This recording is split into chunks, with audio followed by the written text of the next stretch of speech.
Sacchi perché titolava così il Guerin Sportivo dopo la finale di USA 94 Italia-Brasile. Un'altra volta i rigori ci condannano, purtroppo gli errori di Baresi, Massaro e Roberto Baggio portarono il Brasile a vincere il titolo mondiale al posto dell'Italia. Pazienza. Ma fu veramente tutta colpa di Arrigo Sacchi, un po' sì, un po' no. Lì poi bisogna sempre fare una valutazione un po' più oggettiva di quella che si fa di pancia, e che magari anche lo stesso Guerin Sportivo fece di pancia alla fine di quel campionato del mondo. Lo sapete che vi dico? E se l'Italia fosse stata più precisa dal dischetto, noi avremmo parlato di una nazionale leggendaria oggi e di Arrigo Sacchi come il profeta numero uno della storia del calcio, capace di portare il Milan a giocare il calcio migliore del mondo e l'Italia a vincere il mondiale. E invece io oggi leggo che Sacchi ha vinto con il Milan solo perché aveva una squadra di fenomeni e in nazionale si è dimostrato un incapace. Chissà che la verità non stia come sempre nel mezzo. Detto questo, non mi soffermerei soltanto sull'Italia, ovviamente, per parlare di USA 94. Intanto buongiorno a tutti e bentornati alla storia dei mondiali. La 15ª edizione della Coppa del Mondo si svolge finalmente negli Stati Uniti, finalmente per loro, perché ci avevano già provato in passato, c'erano stati molto vicini prima di Messico 86, quando il terremoto che aveva colpito il Messico aveva anzi prima, quando erano stati assegnati alla Colombia, gli Stati Uniti non erano riusciti ad aggiudicarsela, non riescono ad aggiudicarsela quando la Colombia rinuncia e vince il bando il Messico, e non ci riescono nemmeno quando il Messico a causa del terremoto che li colpisce nell'85 prova a fare un passo indietro. Gli Stati Uniti ci provano ma non vengono accontentati. Il Messico organizza comunque i mondiali dell'86 e gli Stati Uniti si rifanno con quello del 1994. Devo dire che già dalla cerimonia d'apertura si capisce quanto si vada un po' a intaccare la sacralità del calcio europeo e sudamericano, perché gli Stati Uniti, lo abbiamo visto con questi ridicoli mondiali del 2026, che veramente hanno avuto il calcio proprio come il pallone, intendo, proprio come ultimo, come all'ultimo posto di importanza. Ogni tanto avevo l'impressione che in mezzo a gente che mangiava, a musica, a interruzioni, qualcuno dicesse: ah sì, c'è pure la partita. A USA 94 non era proprio così, ma devo dire che molto era lasciato un po' allo spettacolo e qualcosina il calcio perse. Io vi dico solo che tante partite, finale compresa, si giocarono alle 12:30 statunitense con 40 gradi e un tasso di umidità dell'80% per permettere proprio all'Europa di vedere le partite. E forse se non c'è stato tanto spettacolo in alcune gare come la finale, che già è intrisa di tensione di per sé, magari è dipeso anche da quello. E io vi parlo anche della cerimonia d'apertura, che è una cosa che di solito non faccio, ma prima di quel Germania-Bolivia, prima partita del 17 giugno del 1994, si gioca dal 17 giugno al 17 luglio, come a Italia 90, perfetto mese, successe qualcosa di abbastanza, io oserei dire di ridicolo. La cantante Diana Ross doveva fare una cosa molto semplice, percorrendo il campo mentre cantava col microfono. A un certo punto si trovava davanti ad una porta e il protocollo che cosa prevedeva? Che lei calciasse da 1 metro, praticamente, con una porta non regolamentare ma abbastanza grande, il pallone a contatto con la rete, almeno questo volevano gli organizzatori, la porta si sarebbe spaccata in due e sarebbero partiti poi dei fuochi d'artificio, insomma, per spettacolarizzare il tutto. Che cosa succede? Che lei, nonostante fosse a 1 metro dalla porta, calcia fuori, ma non fuori che dice ha sfiorato il palo, praticamente calcia a 10 metri dalla porta, che si spacca ugualmente, facendo capire che il meccanismo non era ovviamente il contatto del pallone con la rete, ma era un meccanismo esterno.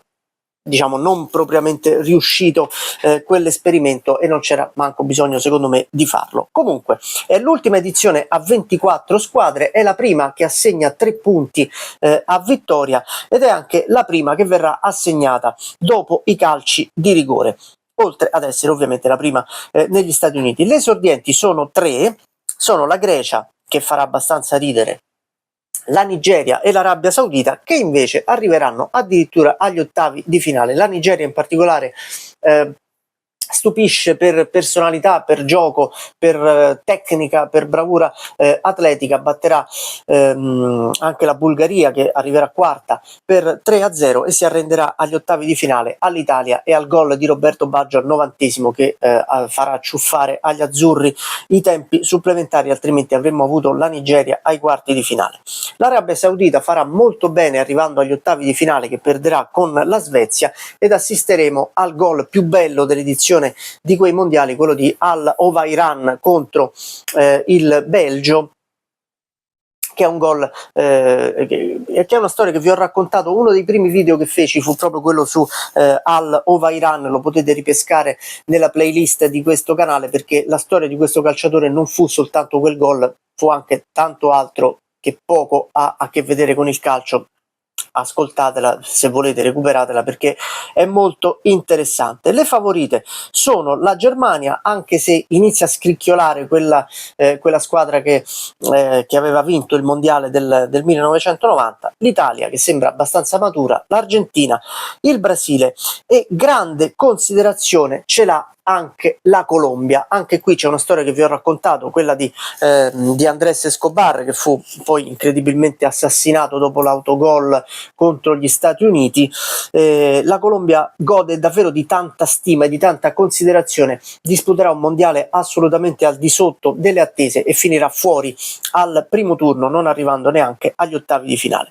Invece le grandi rivelazioni sono la Svezia e la Bulgaria, che arriveranno addirittura alle semifinali. La Svezia perderà col Brasile, la Bulgaria con l'Italia, poi la Svezia arriverà terza vincendo la finale, la finalina così chiamata per il terzo posto, 4-0 contro la Bulgaria. Ma appunto sono sorprese anche la Nigeria e l'Arabia Saudita, che sono delle debuttanti, e la Romania, una delle squadre più belle, a cui dedicai anche ad essa un video nello specifico, quindi non mi soffermerò tanto, ma tra Agi, Raducioiu, mi ricordo Dumitrescu, riuscirono a battere l'Argentina agli ottavi di finale e poi persero ai calci di rigore contro la Svezia, altrimenti una delle semifinaliste sarebbe stata la Romania. La Romania non si è mai più ripetuta dopo quel 94. Le semifinali, ve l'ho detto, sono Svezia, Brasile e Italia, Bulgaria. La finale Italia-Brasile molto molto brutta, non successe praticamente niente, si andò ai calci di rigore. Sbagliò Franco Baresi, che però aveva recuperato dopo un mese praticamente dalla rottura del menisco. Giocò incredibilmente quella finale, disputando una delle partite più belle della sua carriera, annichilendo un attacco come quello brasiliano formato da Romario e Bebeto, che non erano gli ultimi arrivati. Arrivò stanchissimo. Qualcuno dice forse è stato un errore fargli calciare il rigore, non lo so, il capitano della nazionale il rigore l'ha voluto tirare e purtroppo l'ha sbagliato anche Roberto Baggio, pallone d'oro, anche lui è arrivato quasi infortunato alla finale, anche lì è stato un errore far giocare Roberto Baggio, poteva essere sostituito, sì, no, forse fosse stato sostituito e l'Italia avesse perso comunque la finale, si sarebbero aperte polemiche, perché ha tolto il miglior giocatore della squadra. Purtroppo, ragazzi, i risultati condizionano tanto anche i giudizi. I capocannonieri in realtà sono due, Hristo Stoichkov e Oleg Salenko, entrambi con 6 reti. Stoichkov, grande protagonista con la Bulgaria, Salenko per nulla protagonista con la Russia, ma autore di 5 gol in una sola partita. Fece un video anche su questo. Russia-Camerun 6-1, 5 gol di Salenko, un gol del Camerun di Milà, che aveva più di 40 anni. e sono capocannonieri entrambi con 6 reti. E questa fu USA 94, peraltro il primo mondiale che io ho visto dal vivo, diciamo così, da bambino, e mi ricordo che mi facevo svegliare dai miei per le partite dell'1 di notte. Mi ricordo un Corea del Sud Bolivia, credo di avervelo già detto in un video precedente, che vidi credo in Italia soltanto io e chi faceva la telecronaca per la Rai e per Tele Monte Carlo. Sud Corea Bolivia 0-0, giocata all'1 di notte, e io oggi mi faccio ancora una domanda dopo 32 anni. La scuola era finita, Tele Monte Carlo alle 9 di mattina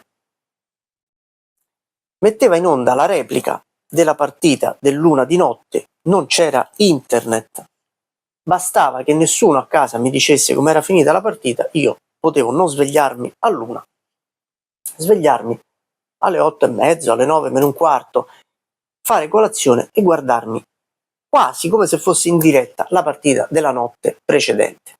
Perché non l'ho fatto? Per 2 motivi. Perché ero un malato e perché all'epoca il calcio mi appassionava talmente tanto che non prendevo nemmeno in considerazione l'ipotesi di non guardare una partita in diretta. Una cosa che oggi, da adulto, avrei potuto fare qualche volta guardandomi delle partite in notturna degli ultimi mondiali, ma che non ho fatto semplicemente perché la passione non è la stessa. Questa è la storia di USA 94, ci vediamo la prossima settimana con Francia 98. A mio parere il punto più alto forse nella storia dei mondiali a livello tecnico. Ve lo dirò la settimana prossima. Ciao.